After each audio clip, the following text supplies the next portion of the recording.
Please welcome to the Mambo in the City Salsa Podcast, Salsabor, Ray Sepúlveda. Salsabor.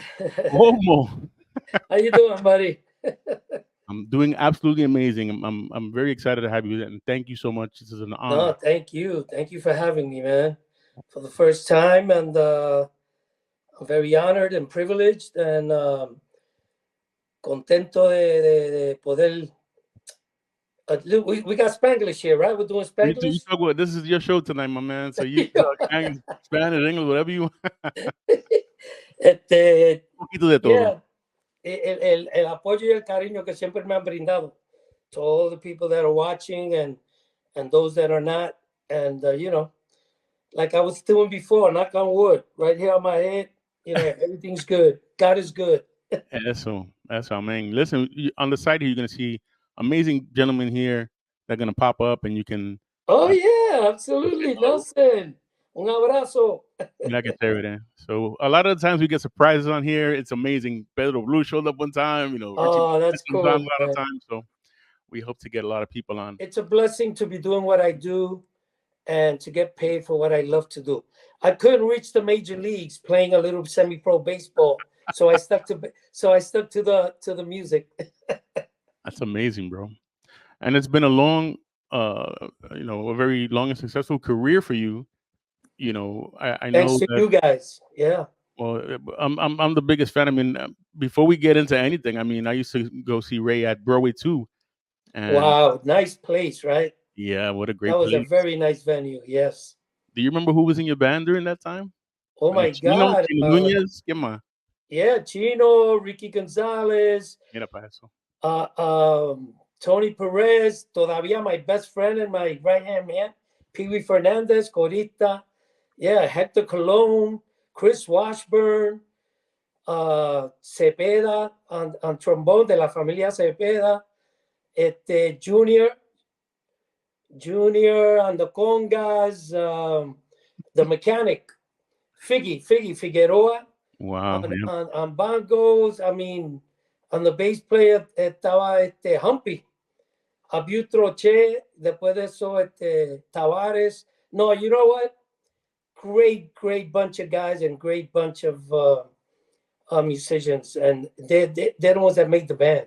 Yeah, Yo llevo el nombre, pero si uno no tiene una muy buena orquesta respaldando, olvídate.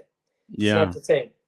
Now, how is it that when you travel to Latin America, Colombia, Peru, or everywhere you go around the world, how is it that you choose and you pick the bands and Well, yeah, it takes a little bit of experimenting because the first times you go there, they're putting up the band that the promoter's putting up the band. Even though you say, "Ponme una banda buena," una banda orquesta, because I like to enjoy what I'm doing, and if the band doesn't do well, I'm not gonna be enjoying myself on stage. correct? But eventually it comes to the point where I'm gonna ask for two or three bands. Whoever those are available, then that's the one that's gonna go. Yeah, Because they do try and put some papagal barato. You know what I mean? yeah, Pero yeah. that was many years ago, not anymore. All right, let's get back here to reality, bro. Back to New York City. Está pagado aquí en Nueva York. La salsa, it's fighting. It's so Fighting. sad compared to what it was in the 90s. Yeah, pretty much the 90s. That was the busy time of Yeah, salsa when salsa, because in the mid 80s, salsa como que it slowed down a lot in the mid 80s. Y el merengue estaba fuerte, el merengue in the 80s. And right. that's when I left the business. And Okay. yeah, well, I started in Puerto Rico, in Mayagüez, in Puerto Rico, and I was 17 years old doing background vocals, coros. And then I started singing, one of the main singers with La Dictadora, Okay. the dictators, La Dictadora. Yeah. So, and then that's why I met Pee Wee, who's my corita, my best friend, because he came afterwards. and then Frankie Ruiz joined the band. Mira para eso. So we worked together. Not Billy Carrion, his brother Gary Carrion also sang with me in that band. And then in 1977, after being 6 years in Puerto Rico, they offered me recording in New York, and I came to New York, and I recorded with Sociedad 76. Mira para eso. Let me ask you really quick. How old was Frankie during those years when you met him? Well, when I first met Frankie, I was almost 18. He was 15, going on 16. Yeah, bro. Yeah. Well, he did his first recording in Jersey when he was like 14 years old, almost 15. Yeah. That's incredible. Do you remember the guy was amazing. I was a big admirer of him too. When I first heard him singing out there at that age, I was like, wow, this guy's a bad dude, man. Yeah. Yep. That's incredible. Who else was in that band, percussion wise? Do you remember who was in that band? I know, bro. It's a long time. Puerto Rico? Yeah. Not anybody that was here in New York. Okay. They stayed in Puerto Rico. Some have passed away. May they rest in peace. And but yeah, it would be people that you wouldn't know over here. Man, we got some people here that saying what's up to you, bro. There we go. Yeah, Yankees. Tito Rodriguez Jr., man. We used to be at the game together all the time. Yeah. Have you played golf with Tito Rodriguez Jr.? Huh? Have you played golf with Tito Rodriguez Jr.? You play golf? No, I've only golfed 3 times in my life. Y boté más bola que yo no sé qué. You know this guy right here, Brad. Oh, bro, he was one of my trumpet players. Yeah, great trumpet player in the business. What's up, Richie? That's so wrong. Both members. And he was, you know how young he was when he was the first band I started with. I recorded with Sociedad 76. That's right, Richie. Thank you for reminding me. Ya estoy viejo, la mente ya no, That's right. Sounds great right now, bro. You're doing absolutely amazing. He was a teenager when he played there. Yes. I love it, bro. All right, so I'm sorry. Even younger. Younger than a teenager, right? Yeah, even younger than Pete around. Pete Nader was around for that. Pete Nader, not with Sociedad 76. Okay. But Pete Nader, I still like to consider him my musical director. Whenever I get a gig in New York with my band, but I'm always traveling. But Richie también, Richie, oh my God, a tremendo corista también. Richie can sing, man. Totally. I had him on the podcast a few months ago, and they went back and forth with stories because they're like Batman and Robin, bro. They're together. Oh no, forget about it. Yeah. And both of them together playing, oh my God, tremenda combinación. That's awesome. Both of them play with me together, man. Yeah. Wow. All right. So you mentioned you arrived in New York City. How old are you? The recording, con Sociedad 76, Sociedad 76, with Johnny Zamat. That was the leader of the band, the conguero. Yes. And recorded on the Borinquen records, and then the other 2 records I did after that were Fania Records. Como? Okay. Yeah, they were on the Fania Records, and but then in 1980, 81, I became a traffic cop. Okay. In New York City, when they were in Brown. Okay. Yeah, but a lot of people, you were a meter maid. I said, no, I wasn't a meter maid because I didn't give tickets with the meters. I was directing traffic control agent. Get out of here. Yeah, now they belong to the NYPD, so it's much better. Yeah, they're more protected now. But I did that for about 2.5 years, and sang with local bands here and there, whatever. But then in 1983, I started working with the United States Postal Service. Okay. And I was working nights and weekends, so I couldn't do music. Yeah. So crunch time, bro. So I had to retire from the music business. And I did that for about 5-6 years. I thought my musical career was over after that because I had to think about my family and my daughters at the time, and you know, I had to get a good job, a pension, health insurance, because it wasn't gonna happen doing the music scene. Yeah, And like I said, in the 80s, the mid 80s, la salsa se aflojó bastante, Yeah. you know. I It was got called from Ray Barretto to sing with his band. wow. I told him, "Are you gonna give me the pension that the post office is giving me? May he rest in peace." You know, yeah. And you know what it is? It hurt to say no. Right. Ray Barretto, you know what I mean? I'm like, Right. and then I got a call from Luis Perico Ortiz, and online with him was Domingo Quiñones, Wow. and they wanted me to come and join the band. And that was 1986, and I said, again, Yeah.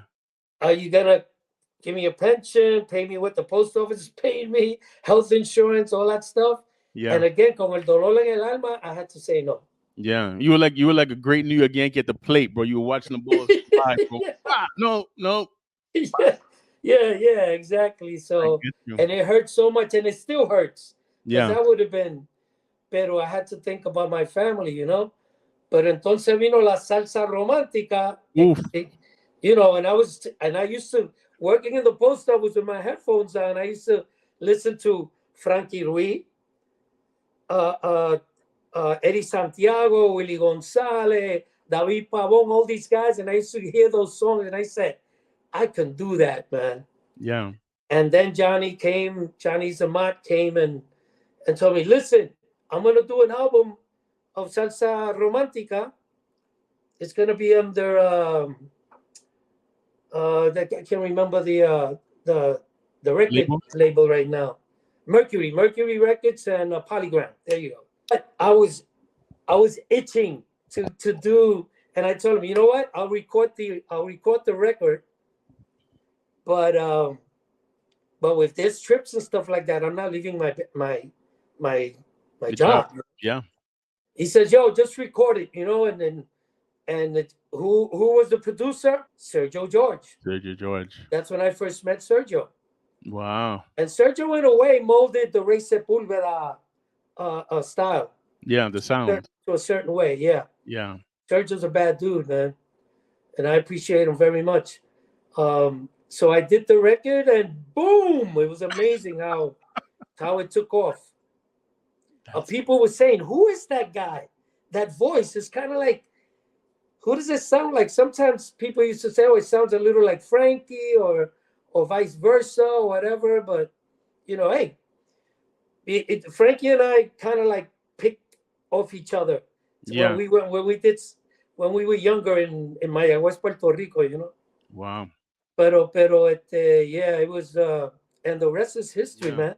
Now, do you remember the clubs being absolutely, you know? Oh my God, it was amazing. Some of the clubs you guys, before we get to the, you know, what clubs did you guys perform at? You know, with Johnny? All of them. You know what it is? In the 90s, even the late 80s, every day of the week, there was a place where you can play, 2 or 3 places where you could play, where you can sing. It was amazing. Yeah. But it was, you know, the regular Copa, Club Broadway, or then it was Broadway 96, the Morocco, Le Poulet, what else? I mean, there's so many. Look at this. There you go, Broadway 2. Yeah. Rod Rodriguez, that's my friend, man. Good friend. Look at Ricky Gonzalez. Ricky Gonzalez was my musical director at the time. Wow, bro. I love that club, man. That club was so much fun. Shit. Great price. Yeah. It had that long staircase. You went over to the top. Yeah. To go upstairs. Yep. That place was amazing, bro. It was a very, very nice place to go to, and elegant. And who are these guys? I mean, you really can't see, but we see Ricky, and then we see Ricky, Chris Washburn. I can't make out. Yeah, it's tough, right? I needed to be photographing during these years, bro. That could be Cepeda. Okay. Yeah, that could be Cepeda. William Cepeda from the Cepeda family. Then you got Chino, you got Junior. Wow. Yeah. What amazing times, bro. Awesome times. Very great memory. Yeah, the productions, amazing. And then when I went solo, that solo album, who was it produced by? Sergio George. My second album also was produced by Sergio George on the RMM label. On the RMM. So how do you meet Ralphie during this time? Is it just prior to your travels around the clubs, Rafi was around? Rafi Mercado. Yes, sir. I actually met Rafi Mercado in the late '70s when I came from Puerto Rico. But I met Ralph around that time in the late '70s. But check this out. My artistic name at the time Hmm. was not Ray Sepúlveda. Okay. Let's My hear it. artistic name at the time in the late '70s, and it was Ray Barreto, who was producing one of the Sociedad 76 records. It was his suggestion because he couldn't pronounce, Ray couldn't pronounce Sepúlveda, may he rest in Wow. peace. Okay. Yeah, See. he says, I don't know. Yo, Papa, those people are going to have a little bit of a problem pronouncing that. I said, why? Because you can't pronounce it. you know, that's my father was a singer, and his artistic name his name was Ramon, but his artistic name, he had a trio Los Románticos, Wow. and his name was Ray Sepúlveda. He was the number one singer. He was the lead singer and la tercera guitarra in Brooklyn. What part of Brooklyn? So in Williamsburg, Los Sure. Williamsburg. That's where I Okay. was born and raised. Yeah, Wow, bro. born and raised. So I said, okay, so I use my second last name, which is Ramos, my mother's maiden name. So I used Ray Ramos, and he said, you see, that's a lot easier to pronounce. So I went through as Ray Ramos, but then when I left music to work with the post office, when I came back, there was a few Ray Ramos around. Okay. And I said, you know what? I'm going to use Sepúlveda, and people are going to learn how to pronounce it. Listen. And hey, the rest is history. Right. That's awesome, man. So you meet Ralphie, and Ralphie hears you, and he's just like, okay. Yeah, in the You. 70s, not so much. He didn't have the record company yet. But then in the 80s, when I recorded and I hit the boom with Salsa con Clase, Sergio went to work with him. Okay. He was going to be his main guy, A&R guy. And Ralphie and Sergio say, we want to bring this guy over to our label. And that's when I said, you know what? Absolutely, I'm going to sign with RMM. Yeah. And that's when I went solo after the Bandolera album Okay. that I did with Johnny Zamat. Yep. Wow. And what was that like? I mean, I'm sure at this point he's putting you in all the clubs. He's pairing obviously you guys. Oh yeah, he put me in the Palladium because he was running the Palladium on Thursdays. Right. When I formed, it took me about 4 or 5 months to put my solo band together, and my first performance with my own band was in December of 1990 in the Palladium. Mira pa allá. Yep. And then I started recording in '91 with Sergio George producing. Yep. Then I did another recording in '92 with that one. Yep. Con Sabor. Mira That pa. was a very easy picture to take. That's okay. Stand there. Click. Okay, that's it.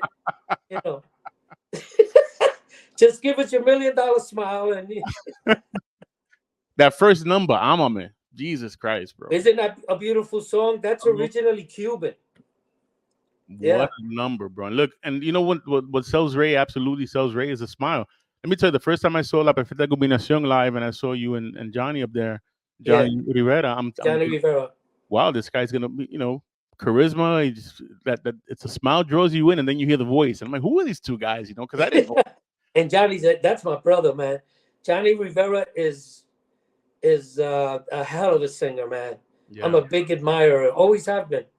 And yeah, a lot of people used to, y todavía lo hacen, se equivocan con los dos Johnny, con Johnny Zamor y Johnny Rivera. A lot of people thought that the Johnny and Ray days was Johnny Rivera. I said, no. First of all, Johnny Zamor is a percussionist. Listen, there's a number on here that even when I was prepping for the interview, "You Are My Lady," bro. That the intro. Sergio George, man. What a time that Sergio George arrangement. Bro, yeah, I was singing way up in those high keys. Do you still do "You Are My Lady"? No. Actually, I think I did it. I didn't do it too many times because, again, I used to do more Superstar. Don't you remember you told me you love me, baby? Bro.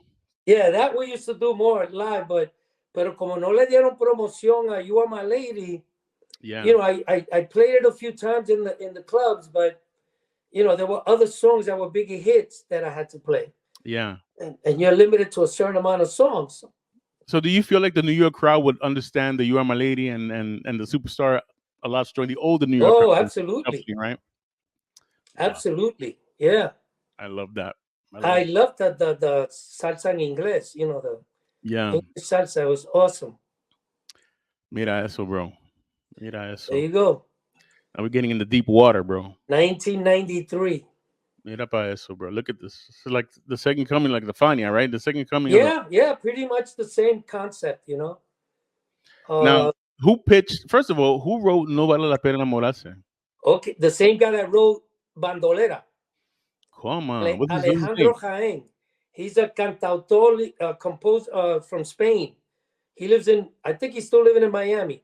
He did two of my biggest hits, Bandolera y No Vale la Pena, and he wrote them. Qué chévere, bro. He feliz. Bro, that's like my sixth grade teacher, bro.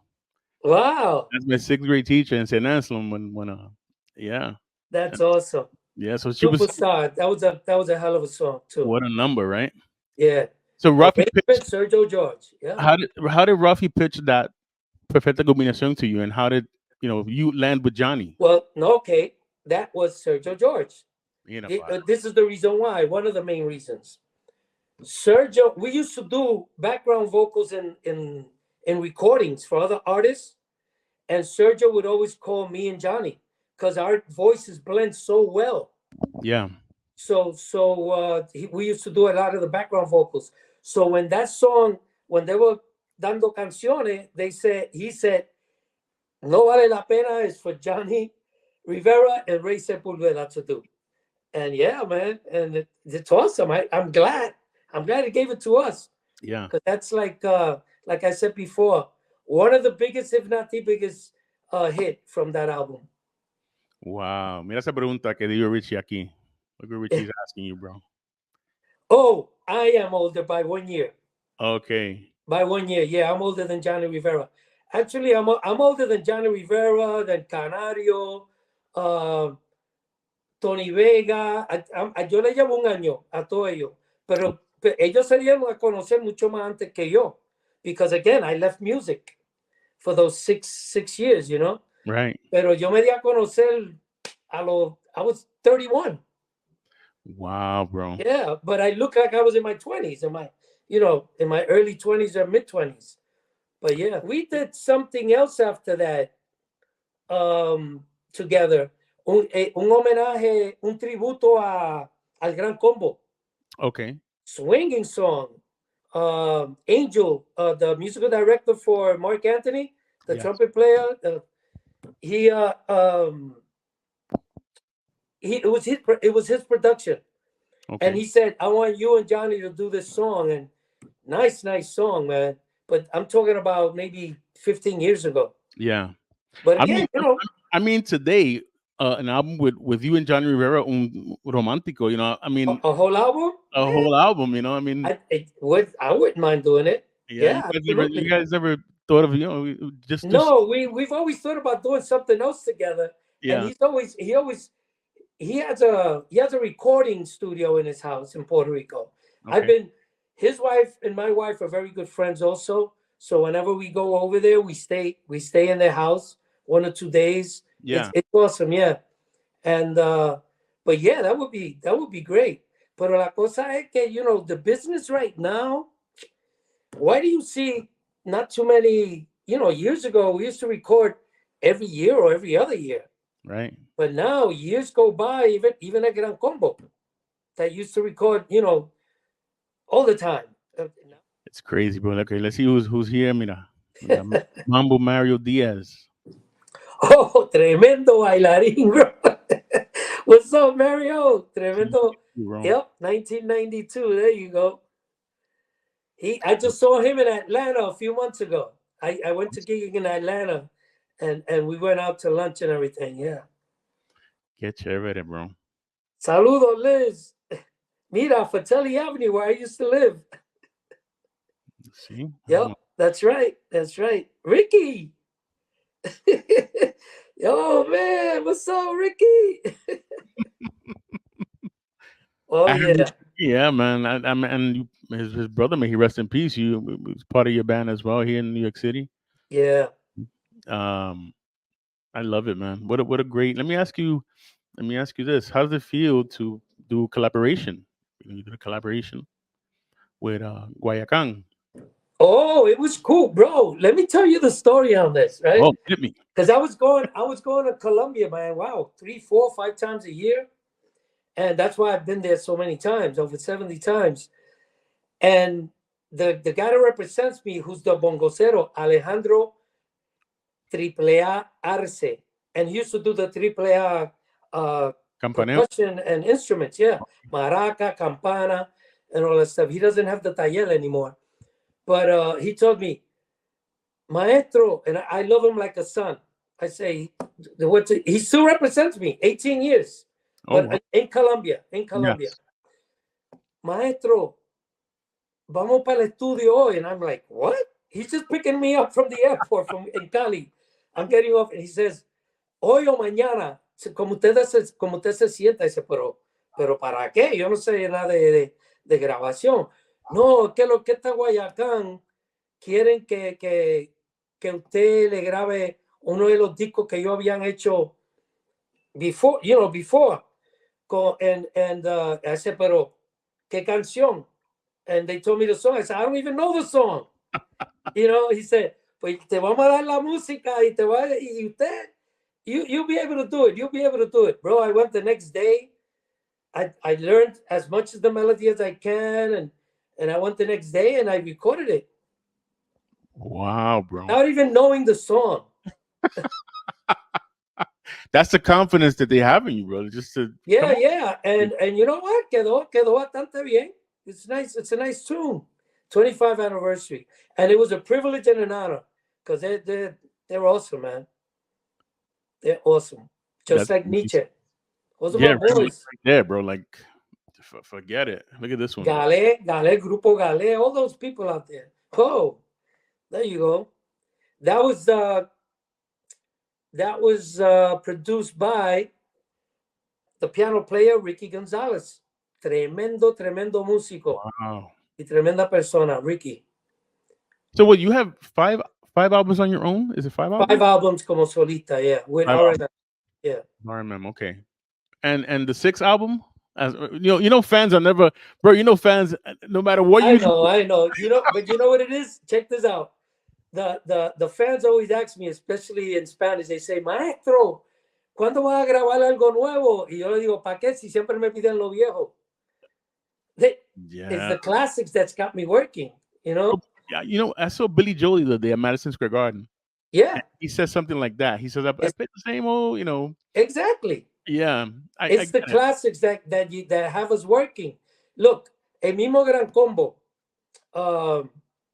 they've recorded some new stuff, but you don't hear them playing them in the gigs. Right. Why? Because they have so many classics that the people prefer to hear. Right. It's Now, it's in the business is not what it used to be, man. Even on radio, with the radio and everything, yeah. I mean, it's not what it used to be. So are you interested in creating, even if you, like you said, open up a show with it, or what we talked about with Johnny Rivera doing, something like that, even if it's a single, does that pique your interest, or how do you feel about that? I've seen plenty of my colleagues record something new. Yeah. And not too much has happened. Right. Again, because if the radio doesn't play it, the people don't get to hear it. Right. So, I mean, it's I feel comfortable with what I've done.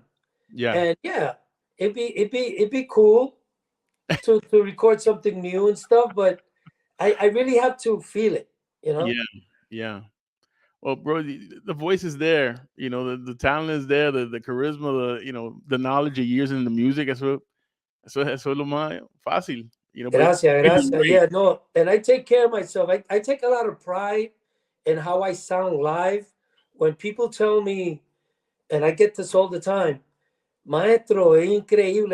It's unbelievable that you still sound the same you sounded 30, 35, 40 years ago, man. You know, your voice is still nice and crisp. And I said, well, one, I wasn't I didn't do the negative stuff. You know Yeah, what yeah, I don't even drink. I right. drink wine from time to, socially. But on stage, when I'm on stage, man, water, the best thing. Water, and that's it, man. And I just tried to take care of myself. Yeah. In 2019, we did the Combinación Perfecta concert in Ponce, Puerto Rico, and Okay. that's why we did it there. Yeah. Wow, man. We need to see that concert again, bro. This guy, right? I call him Batman. Are you Richie kidding me? He was when I started my band. He was my first bongo player. Why? And what albums did he record with you? Did he record the first one or the second one? He recorded the first. Did he do the first? Yeah, the first salsa con clase. I think he did, but and then one or two of my records. Like, it's so long ago. I can't remember, man. Yeah. You Y know, la vejé, brother. Yeah. once the albums went away, bro, you can't read the back of them. Oh, The that's now. With streaming, you can't see the credits when they stream, right. And that's the beauty of it, bro. To turn the album around and see all those beautiful names there and say, and "Coño, even on the CD or the cassette. Remember the cassette? let's look at Ray and his Mira, heels." Mira eso. wow, how'd you get that picture? Oh shit, the internet, Ray. Oh, right, okay, because that's on my camera. Yes. That's in Panama. We were connecting, and we were basically in the same concert in Peru. They were going to Puerto Rico, and I was coming to New York. Mira para Yep. eso. Papo Luca and the late great Cheo. The late, oh my God, what funny guy too. And Papo, que Dios me lo bendiga, man. Yeah. I wish him well, because he's got some health issues and stuff. But Yeah. God bless him. Let's see. Who do we got here, Oh bro? wow, Mira esto. el grupo de Brooklyn. Oh man. That's tremendous. Luis Campana was my first bongo teacher when I wanted to be a Oh bongocero. yeah. Yeah, he used to give me lessons at home. And at the time, he was playing with Picon de Rodriguez, the late Picon de Rodriguez. Okay, that's Oh, right. That's right. look at you guys, man. Tremendo. Well, I think I got one more. Let's see here. We're talking about Pete before. That was in Venezuela. Mira para allá. That was at Pete Nader, Frank, and Michael Stewart when he took out the. Yep, that was in Venezuela for in La Guaira. La Guaira when they had the mudslides. Okay. Yeah, and we went there, and we went there to raise funds for the people from there. Yeah. Oh, that was a concert to raise funds. Okay. Yes. We went. They paid us. They paid our way, and meals and everything, but we didn't get paid for that because the idea was to raise funds for the people. Yeah. Qué chévere, man. That was awesome. It was awesome being with all those people. Bro, you guys travel the globe, man. People don't even realize. Again, I put that video up of you playing in Colombia, and Peru, Venezuela. I stopped going to Venezuela about 6-7 years ago because of the political stuff that was going on over there. Yeah. And I don't risk. I love myself. I want to live for a long time, and think some weird stuff was happening out there. And I said, and they called me. They still calling me. Now it's better, but I still don't feel comfortable. Yeah. Wow. So, but hopefully I'll return because those people love our music also, but I'm still traveling. I'm still traveling all over, man. Again, I want to thank Ray Sepúlveda so much. It's an honor, my brother. I mean, it's a complete. Igualmente, un privilegio. Thank you for having me. Thanks to everyone, and we're gonna have fun, man. Thank you, bro, and thank you. My pleasure, bro. For everything you do for us, the artists, and for our music. Thank you so much. I'm gonna have to get Ricky Gonzalez and now Ray, and we're gonna have to do a lunch. I'm gonna have to put you guys together and just hang out. Yeah. Why not? Great I memory. believe he's still with Mark Anthony, so he's pretty busy with Mark. Mira para That's eso. fine. Okay, we wrap. Ray Sepúlveda. Salsabor. Eso. Thank you, Ray. Thank you. Ay, ay, ay.